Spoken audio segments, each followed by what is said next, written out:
You take whatever you can get, man. You never know when the last one is going to be. So cherish them all, trust me. Those were the words of Kyle Busch, spoken just 6 days before his death. He said them standing in victory lane at Dover Motor Speedway after winning his 69th career Truck Series race. Nobody watching that moment had any reason to believe they were witnessing the final chapter of one of the most decorated careers in NASCAR history. Kyle Busch was still competing, still winning, still very much in the fight, and then, without warning, he was gone. Kyle Busch died on Thursday, May 21st, 2026. He was 41 years old. He left behind a wife, 2 young children, a brother, and an entire sport that is still struggling to make sense of what happened. And now, in the days following his death, more painful details have continued to surface. Details that paint a picture of a man whose body was giving him warning signs that nobody fully understood until it was too late. The story of Kyle Busch's final days begins not on the day he died, but nearly 2 weeks earlier, on May 10th, at Watkins Glen International in New York. During a Cup Series race near the end of the event, something unusual happened. Busch radioed into his crew asking for a doctor to give him a shot the moment he finished the race. The TV broadcast explained that he had been fighting a sinus cold all week, one that had been made significantly worse by the intense G-forces and sharp elevation changes on the demanding road course. Despite all of that, Busch did what Busch always did. He gritted through it and finished 8th. Afterward, he told reporters plainly, "The cough was pretty substantial last week. He was still not fully recovered. He said, I'm still not great," but he kept going because that was who he was. 5 days later, on May 15th, he showed up at Dover Motor Speedway and put on a performance that looked like vintage Kyle Busch. He won the NASCAR Craftsman Truck Series race for Spire Motorsports, leading 147 laps in a dominant showing. There was nothing about that win that suggested a man in physical crisis. He stood in victory lane, smiling, answering questions from reporters. He seemed like himself. Then on May 17th, he competed in the NASCAR All-Star race at Dover, finishing 17th. That race, as it turned out, would be the last race he ever started. 3 days later, on Wednesday, May 20th, at approximately 5:30 p.m., a 911 call was placed from the General Motors Charlotte Technical Center in Concord, North Carolina. The caller told the dispatcher, "I've got an individual that's shortness of breath, very hot, thinks he's gonna pass out, and he's producing a little bit of blood, coughing up some blood." The caller confirmed that Busch was awake, but was lying on the bathroom floor of the facility. He gave directions to the building and made one specific request: that responders turn off their sirens on arrival. Busch was testing in the Chevrolet Racing Simulator in Concord on Wednesday when he became unresponsive and was transported to a hospital in Charlotte, according to several people familiar with the situation who spoke to the Associated Press. The following morning, Thursday, May 21st, the Busch family posted a brief statement saying he had been hospitalized with a severe illness and would not be competing that weekend at Charlotte Motor Speedway. Fans were worried, but many held on to hope. Then, just hours later, everything changed. NASCAR, Richard Childress Racing, and the Busch family issued a joint statement Thursday evening. It read, "On behalf of the Busch family, everyone at Richard Childress Racing, and all of NASCAR, we are devastated to announce the sudden and tragic passing of Kyle Busch. No cause of death has been released." NASCAR CEO Steve O'Donnell confirmed that Busch was using the simulator when he fell ill, but stated clearly, "We're not aware at this time of any correlation between the race car, the racing, and what took place." The illness that took Kyle Busch's life remains officially undisclosed. What is known is that he had been showing signs of something serious for nearly 2 weeks, racing through it the way drivers of his generation always did, pushing through discomfort, trusting in toughness, never stopping. Kyle Thomas Busch was born on May 2nd, 1985 in Las Vegas, Nevada, into a family where racing was not a hobby. It was a way of life. His father, Tom Busch, was a mechanic who raced locally. His older brother, Kurt, was already climbing the racing ladder, setting a standard that Kyle would not just meet, but obliterate. The two brothers grew up racing go-karts in cul-de-sacs and parking lots, then moved to Legends cars at the local Vegas track, then to full-bodied late-model competition. Kurt saw it early. Back in 2001, he told the racing world, "You think I'm a pretty good race car driver? Wait until you see my brother. He's the best driver in the family." He was right. Kyle's path to NASCAR's top level was briefly interrupted before it even began. At 16 years old, he was preparing to race in the NASCAR Truck Series for Roush Racing when Marlboro, the weekend's sponsor, objected to a minor competing in an event they were sponsoring. The objection was rooted in tobacco settlement agreements that restricted the involvement of anyone under 18. NASCAR subsequently raised its minimum age requirement to 18, a rule change directly triggered by the Busch situation. It became informally known as the first Kyle Busch rule.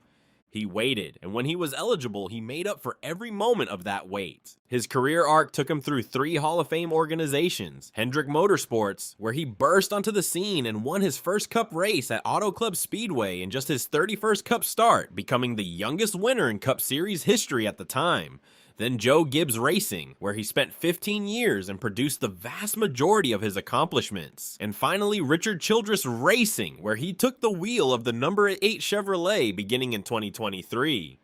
The numbers he leaves behind are staggering: 63 Cup Series wins, ranking 9th on the all-time list, 102 wins in the O'Reilly Auto Parts Series, an all-time record, 69 wins in the Craftsman Truck Series, also an all-time record. Added together, that is 234 wins across NASCAR's 3 national series, more than any driver in the history of the sport. For comparison, Richard Petty is 34 wins behind him on that list. Kevin Harvick, third on the combined list, has 121, less than half of Busch's total. He won championships in 2015 and 2019, both with Joe Gibbs Racing. He held the record for winning at least one race for 19 consecutive seasons, from 2004 through 2023. He was in his 22nd full-time Cup Series season when he died. A second rule change also bears his name. In 2016, NASCAR passed a bylaw limiting how many races Cup drivers with 5 or more years of experience could enter in the lower series. The specific intent was to curtail Busch's weekend habit of entering multiple series and frequently winning all of them. Busch responded at the time. "I guess I should be flattered people are saying that. There's already been a Kyle Busch rule years ago when they made the rule when I was 16 and got booted out."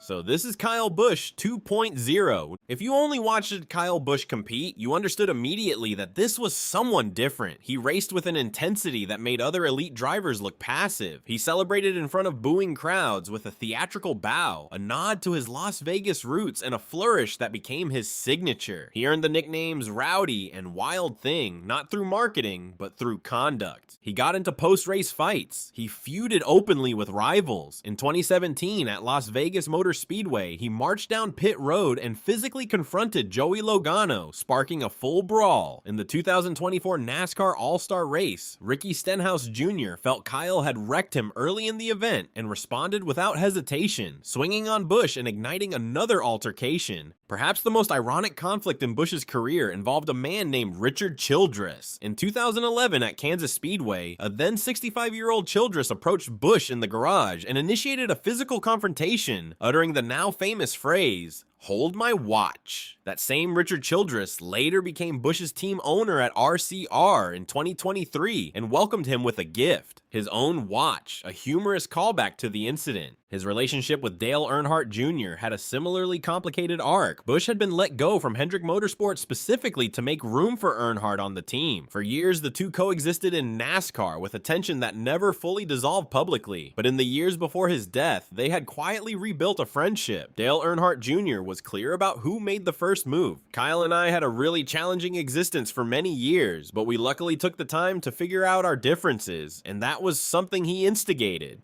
The two had even been planning to race together at Wilkesboro in the summer of 2026. Those plans will never be fulfilled. Even the feud with former Joe Gibbs Racing teammate Denny Hamlin had a recent chapter. Hamlin had publicly suggested on his podcast that expecting Busch to return to regular wins at RCR was unrealistic. Busch fired back publicly, saying he could make Hamlin's life hell on the racetrack, and then followed through by blocking Hamlin during a crucial race at Kansas, a move that influenced the race's outcome. A week later, after winning at Dover, Busch delivered what many recognized as a pointed response: "I guess I just remembered how to drive."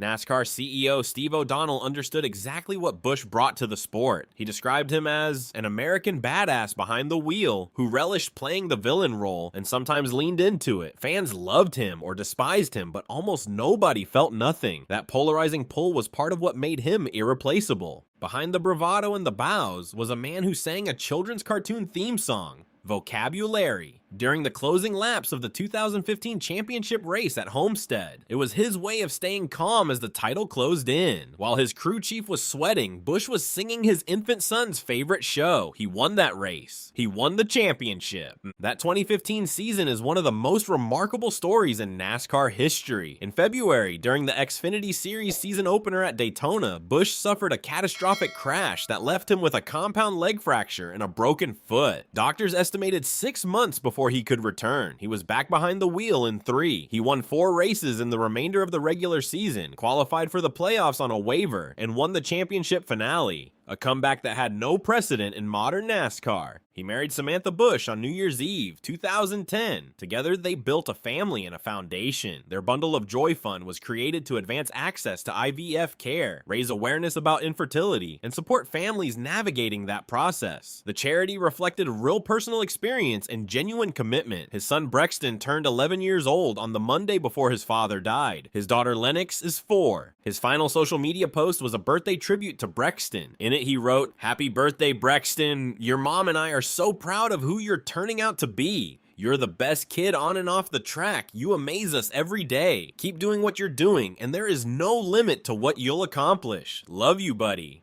He had also spoken recently about Brexton's future in racing, hinting with obvious pride at what his son might one day achieve. All records are made to be broken, right? Maybe I'm training that young guy that's going to break it. My son Brexton. The impact he had on other drivers' careers is reflected in the volume and depth of tributes that poured in after his death. William Byron called him the best mentor you could ever have, and said he was incredibly unselfish. Daniel Suarez recalled calling Kyle once a week in 2015 for guidance when he was brand new to American racetracks. John Hunter Nemechek described him as someone who believed in him before most others did. Eric Jones said Kyle had given him his start in the Truck Series over 13 years ago and had helped shape the career he has today. Spire Motorsports co-owner Jeff Dickerson, who had known Busch for over 2 decades, wrote, "Simply put, he was one of the best to ever do this. But for those closest to him, there was always another side." He described a man who loved deeply, cared intensely, and whose praise, rarely given freely, meant everything when it came. Richard Childress Racing announced they are suspending the use of the number 8 on their cars. The statement read, "The number 8 is reserved and ready for Brexton Busch when he is ready to go NASCAR racing."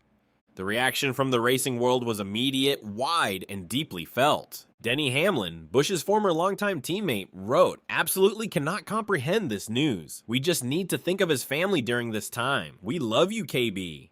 He later told Good Morning America, "To me personally, I feel like he's the most gifted and talented race car driver that ever stepped in a car."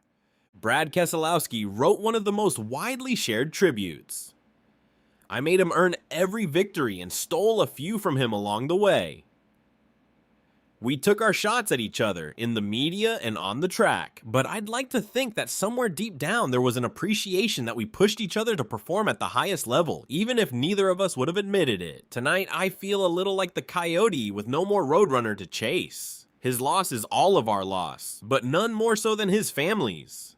Jimmy Johnson described Busch as one of the most talented race car drivers I've ever shared a track with, and said that Kyle pushed all of us to be better. Ryan Blaney went further. "I truly believe Kyle is the greatest driver that our sport has ever seen, and we were lucky to witness it, whether you're a fan or competitor."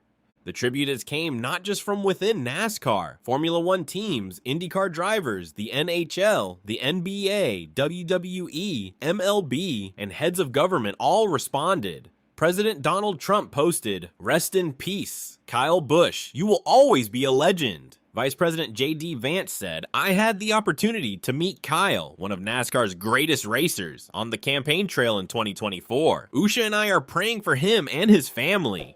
The Indianapolis Motor Speedway held a moment of silence before Carb Day on Friday and lit the pylon on lap 18 in his honor during the Indy 500. At Charlotte Motor Speedway, his number 8 was painted directly onto the infield grass entering turn 1. Kyle Busch is the first active NASCAR Cup Series driver to die since Dale Earnhardt Sr. passed away on the final lap of the 2001 Daytona 500. That is 25 years, an entire generation of racing, without losing an active driver at the top level. The fact that it has now happened again is something the sport will carry for a long time. This loss also arrives just months after former NASCAR driver Greg Biffle, his wife, their 2 children, and 3 others were killed in a plane crash in Statesville, North Carolina in December. NASCAR was still processing that tragedy when this one arrived. The decision to proceed with the Coca-Cola 600 was made collectively with input from the Busch family. NASCAR CEO O'Donnell explained, "What minimal conversations did take place between Richard Childress Racing, ourselves family, it was Kyle Busch would probably be pretty pissed off if we didn't race, so we're going to honor his memory and make sure people know what he was all about."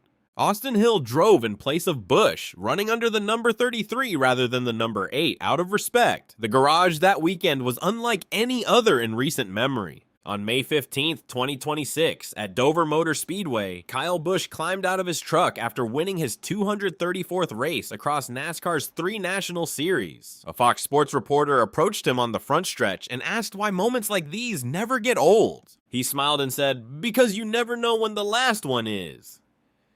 6 days later, he was gone. He didn't know those words would echo across the entire sport. He didn't know that the win at Dover, that dominant lights-out performance where he led 147 laps and looked every bit the champion he had always been, would be the last time he stood in victory lane. You take whatever you can get, man. You never know when the last one is going to be, so cherish them all. Trust me. He meant it as advice born from experience. He had lived the highs and the lows of a 22-year career at the highest level. He had broken bones and come back. He had been fired and rebuilt. He had been booed and cheered, hated and uttered, doubted and proven right. He had watched his son take his first laps on a racetrack and felt the kind of pride that no trophy can measure. Kyle Busch won 234 races. He won 2 championships. He changed the rules of the sport. Twice. He mentored a generation of drivers who are now grieving him. He loved his family with a depth that surprised people who only knew his public persona. And on a Wednesday afternoon in Concord, North Carolina, while preparing to race again, he collapsed. He never came home.